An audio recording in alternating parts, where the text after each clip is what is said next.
Today guys, we will cook chicken pasta Portuguese style. Ito yung chicken natin. Pinakuluan ko kanina. Mga around 15 minutes lang siya.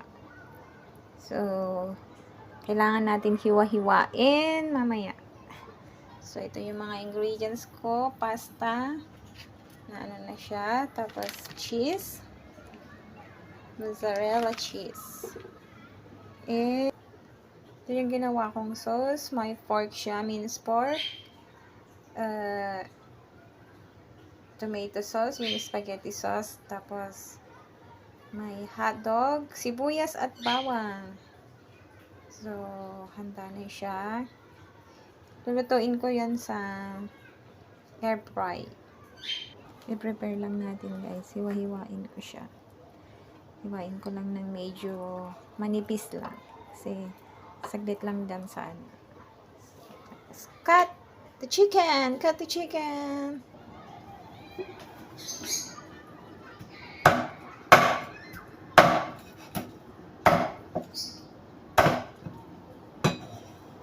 So guys, ganyan lang.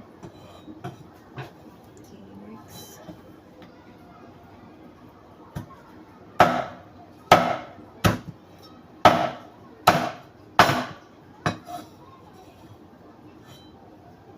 Okay.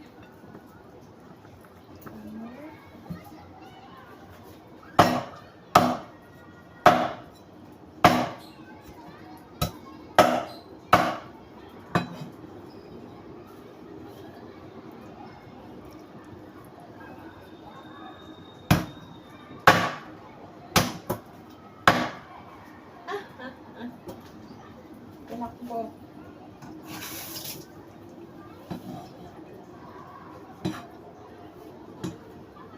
May mga bisita kami mamaya.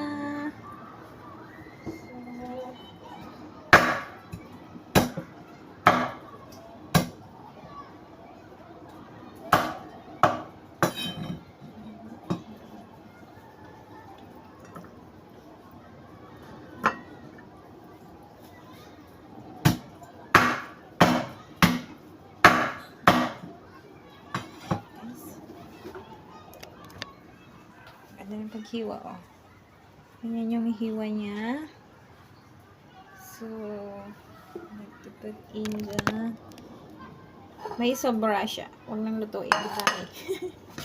So, we put here one by one. So, I put my pasta. Ayan na yung pasta. Alisin ko na lang ito. So, guys. Okay. So, I need to put first this one. Anong kalawat na? Natakalin ka sa balit nakita. Let's do the move! Let's do the move!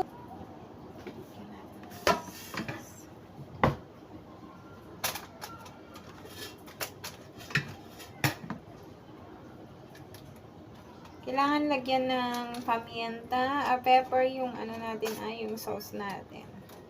Bawang, sibuyas. Ganyan siya. Tapos lagay natin ang pasta. Sarap. Sana magustuhan nila.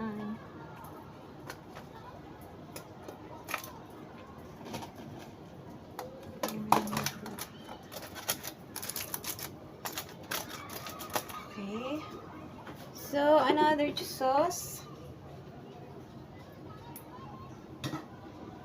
Nagluto lang ng chicken, ng spaghetti.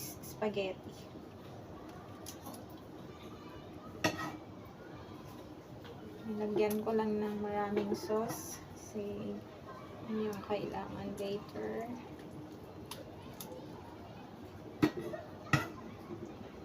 Ayan siya guys. Okay. Ayan. Tapos lagay natin ang chicken. Put the chicken around here. Ayusin lang para maganda yung ano sa loob.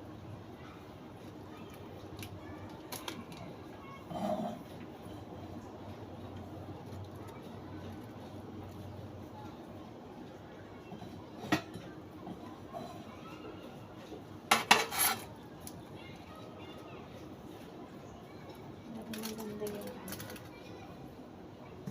Lagay lang sa gilid yung chicken.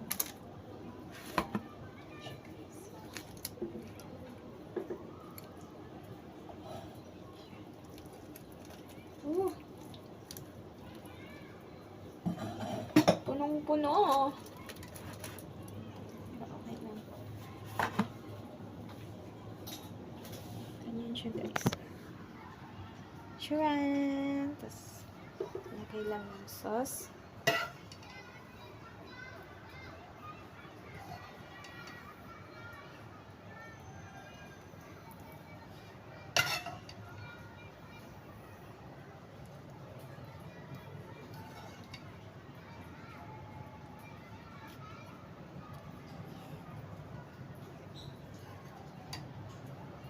Ito yung natutunan ko sa Macau. Nung pumunta kami ni Amo ng Macau, kumain kami sa Portuguese restaurant. And then, yung natikman namin, sabi ko, itry ko nga kayang magluto. Inano namin yung ingredients niya. Kasi pag kumain ka naman, maramdaman mo naman yung kung ano yung nakalagay dun eh. Kaya sabi ko, itry ko sa bahay. So, I tried the first time. It's perfect. Kaya nung sunod-sunod na lang, sige, magluto ka ng ganito. Ayan, pag may bisita na kami, nagluluto ako ng ganito. Pero, minsan nakakasawa din. Pero masarap siya. Ayan.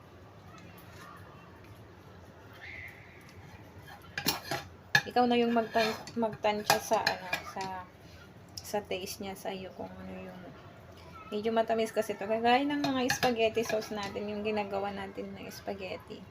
Yun din yung sauce. Pero kung gusto mo ng mas maanghang, pwede mong lagyan ng mas maraming pepper. Tapos, lagyan natin ng cheese.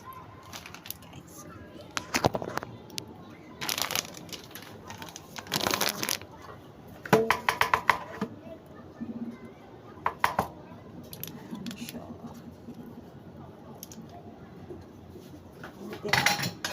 Sayang yung sauce.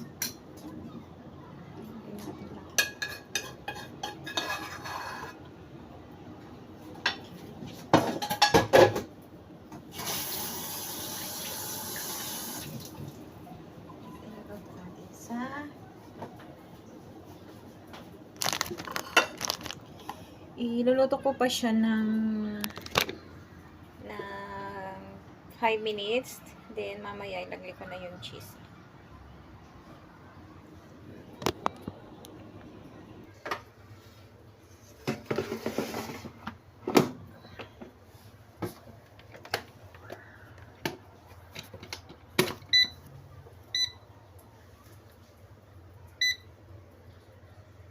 Ang gagamitin natin ay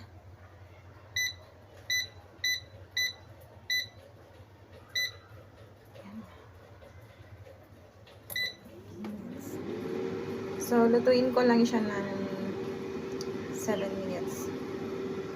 Tapos, mamaya, ilagay ko yung cheese. Pag malapit na yung mga bisita namin, doon ko ilalagay yung cheese para medyo mainit-init pa. Mainit pa pag kakain na kami.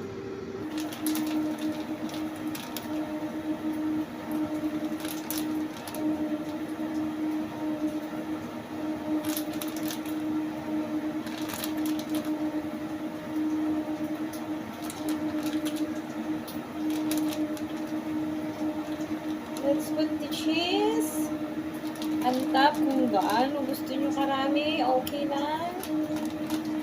Para mas masarap. Tapos, lutuin lang ng 7 minutes sa air fry.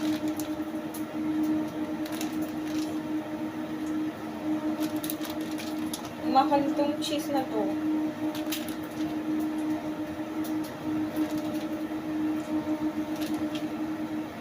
Ayan. Okay guys, so lulutuin na naman natin sa air fry. Balik natin sa air fry. Mamaya titignan natin kung gaano kasarap. Tiyan.